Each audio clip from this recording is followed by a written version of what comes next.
Hi hello viewers, welcome to my channel. Indian air force నుండి యాఫ్క్యాట్కి సంబంధించిన notification అయితే release అయింది. సో వీటికి సంబంధించిన పూర్తి వివరాల గురించి ఇప్పుడు తెలుసుకుందాం. సో డిస్క్రిప్షన్లో అఫీషియల్ నోటిఫికేషన్ యొక్క పీడిఎఫ్ అయితే నేను ప్రొవైడ్ చేశాను. సో అక్కడికి వెళ్ళి మీరు దాన్ని డైరెక్ట్గా డౌన్లోడ్ చేసుకోవచ్చు. సో డిస్క్రిప్షన్లోకి వెళ్ళి అఫీషియల్ నోటిఫికేషన్ కనుక ఓపెన్ చేసినట్లయితే కనుక అఫీషియల్ నోటిఫికేషన్ ఓపెన్ చేస్తే invites men and women from Indian citizens as per citizenship act 1955. So men ఇంకా ఉమెన్ నుండి అయితే అప్లికేషన్స్ని ఇన్వైట్ చేయడం జరుగుతుంది. సో ఆన్లైన్లో రిజిస్ట్రేషన్స్ వచ్చేసి December 1st నుంచి స్టార్ట్ అవ్వబోతున్నాయి. లాస్ట్ డేట్ వచ్చేసి December 30 వరకు అయితే లాస్ట్ డేట్ ఉంది. త్రూ వెబ్సైట్ వచ్చేసి careerindianforce.cdoc.in లేదా http://afcat.cdoc.inలో మీరైతే అప్లై అయితే చేసుకోవచ్చు. సో బ్రాంచెస్ వచ్చేసి ముందుగా ఆఫ్క్యాట్ ఎంట్రీ ఫ్లయింగ్ బ్రాంచ్లో వచ్చేసి దానికి సంబంధించిన కోర్స్ నెంబర్, అలాగే వేకెన్సీస్ వచ్చేసి ఎస్ఎస్సిలో 69 ఉన్నాయి. ఎస్ఎస్సి అంటే షార్ట్ సర్వీస్ కమిషన్. అలాగే గ్రౌండ్ డ్యూటీ టెక్నికల్ సంబంధించిన కోర్స్ నెంబర్లు, అలాగే ఏఈఎల్లో పీసీకి 27, ఎస్ఎస్సికి 40. ఏఈఎల్ అంటే ఏరోనాటికల్ ఇంజనీరింగ్ ఎలక్ట్రికల్ బ్రాంచ్, అలాగే ఏఈఎం అంటే aeronautical engineering mechanical branch, PC అంటే పర్మనెంట్ కమిషన్. దాని తర్వాత గ్రౌండ్ డ్యూటీ నాన్ టెక్నికల్లో వచ్చేసి అడ్మినిస్ట్రేషన్ పీసీకి 12, ఎస్ఎస్సికి 19. దాని తర్వాత అకౌంట్స్ పీసీ 6, ఎస్ఎస్సి 10. అలాగే లాజిస్టిక్స్ ఎల్జిఎస్ వచ్చేసి పీసీకి 9, ఎస్ఎస్సికి 14 వేకెన్సీస్ అయితే ఉన్నాయి. దాని తర్వాత ఒకవేళ ఎన్సీసీ స్పెషల్ ఎంట్రీ వాళ్ళు అయితే కనుక ఫ్లయింగ్ బ్రాంచ్లో దానికి సంబంధించిన కోర్స్ నెంబర్లు, అలాగే సిడిఎస్సిలో వచ్చేసి 10% సీట్స్ పీసీకి అంటే పర్మనెంట్ కమిషన్కి. దాని తర్వాత టోటల్ ఆఫ్క్యాట్ సీట్స్లో 10% వేకెన్సీస్ ఎస్ఎస్సికి అంటే షార్ట్ సర్వీస్ కమిషన్కి, ఎన్సీసీ స్పెషల్ ఎంట్రీకి అయితే కేటాయించడం జరిగింది. దాని తర్వాత టైప్ ఆఫ్ కమిషన్ వచ్చేసి పీసీ ఫర్ మెన్ అంటే పర్మనెంట్ కమిషన్ ఫర్ మెన్, అలాగే SSC for men and women 2 కేటగిరీస్గానైతే కమిషన్ అయితే ఉంది, షార్ట్ సర్వీస్ కమిషన్ అని. దాని తర్వాత వీటికి సంబంధించిన ఏజ్ క్రైటీరియా విషయానికి వస్తే కనుక ఏజ్ వచ్చేసి ఫ్లయింగ్ బ్రాంచ్కి 20 నుండి 24 ఇయర్స్ మధ్యలో అయితే ఉండాలి. January 1, 2022 నాటికి 20 నుంచి 24 ఏళ్ళ మధ్యలో అయితే ఉండాలి.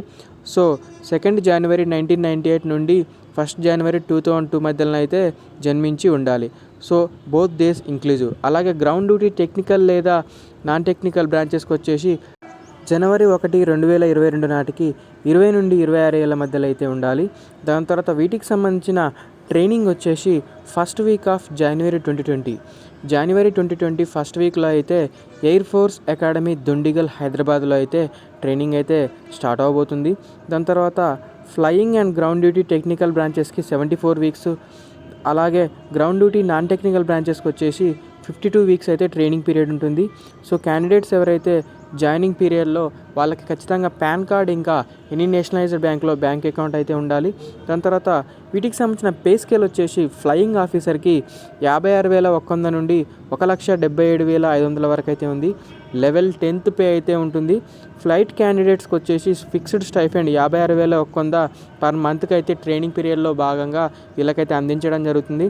దాని తర్వాత వీటికి సంబంధించిన అలవెన్సెస్, ప్రివిలేజెస్ ఇవన్నీ నోటిఫికేషన్లో క్లియర్గా మెన్షన్ చేశారు. దాని తర్వాత ఇంపార్టెంట్ ఇన్స్ట్రక్షన్స్లో వచ్చేసి eligible candidates are to register online through separate tabs. So eligible candidates వచ్చేసి ఒకవేళ ఆఫ్క్యాట్కి అప్లై చేస్తున్నట్టయితే కనుక ఆఫ్క్యాట్ ఎంట్రీ అని, లేదా ఎన్సీసీ స్పెషల్ ఎంట్రీకి అప్లై చేస్తున్నట్టయితే కనుక ఎన్సీసీ స్పెషల్ ఎంట్రీ ట్యాబ్ని అయితే యూజ్ చేయాల్సి ఉంటుంది. సో క్యాండిడేట్స్ డిఫరెంట్ రిజిస్ట్రేషన్స్ అయితే చేసుకోవచ్చు డిఫరెంట్ క్వాలిఫికేషన్స్ని బట్టి. దాని తర్వాత conduct of online testing for AFCAT examination వచ్చేసి వేరియస్ సెంటర్స్లో అయితే ఈ యొక్క ఎగ్జామినేషన్స్ అయితే కండక్ట్ చేయడం జరుగుతుంది. So registration fee, application fee వచ్చేసి 250 రూపీస్ అయితే ఉంది. అలాగే ఎన్సీసీ స్పెషల్ ఎంట్రీ వాళ్ళకైతే ఫీ నుంచి అయితే ఎగ్జామ్షన్ ఉంది, వాళ్ళైతే ఎటువంటి ఫీ అయితే పే చేయాల్సిన అవసరం లేదు.